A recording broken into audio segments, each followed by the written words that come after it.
it's diplomatic, but it's also leveling with the American people. And Mark, you know, you said it again in your op-ed, you don't agree with combat troops. Well, let me tell you, the brave men and women right now who are flying F-18s and F-22s and doing airstrikes in Iraq and Syria are combat troops. They are combat troops.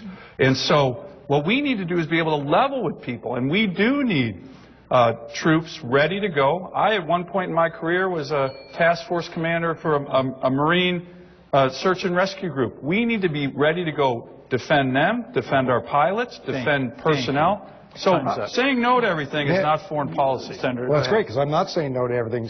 Steve, let me make this very clear, because I've heard these comments. I've seen your editorials, your pieces that you write on it. You think the pilots are combat troops? Let me finish. I said ground combat troops in an offensive way.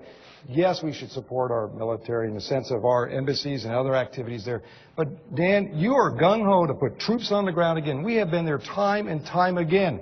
Until the Arab nations decide what they're going to do and create sustainability in their country, we need them to step up to the plate. They need to put their ground troops on the ground and fight this war, because they will tell you, ISIS is a bad situation. They all agree. Then step up. Put your troops on the ground. Show us what you can do, because we have to come in there and clean up the mess. And it is a quagmire now, because these failed policies of the past administration that have made this situation worse. I mean, I just don't believe that we need to have offensive combat troops. We have the best military in the world. There's no question about it. I support the military airstrikes because they're comprehensive, with Saudis and others participating. But offensive combat troops should be done by the Saudis, the Arab nations, to fight the wars in their region. Mr. Sullivan, I just... No, wait. Can I just... Oh, no, absolutely. I'll give you 60 seconds to answer. I just want to clarify. Boots on the ground. Are you? Well, let me absolutely. Go ahead. Offensive combat troops are pilots, right? So you need to talking about boots on the ground. That's what I said. Don't twist my words. No, you just said offensive combat troops. You said combat troops. Your op-ed said combat troops. That's what I'm referring to. These are combat troops. Mark, we have combat troops in the region now. We do. Okay.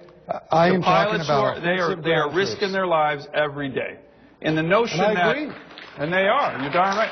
But the notion that I'm gung-ho, I'm not gung-ho. Are you for combat troops in an offensive manner? Right now, I command a Marine Anglico unit. The mission of my Marines is to go in and call in supporting airstrikes with foreign armies and special forces. I am very close to this issue.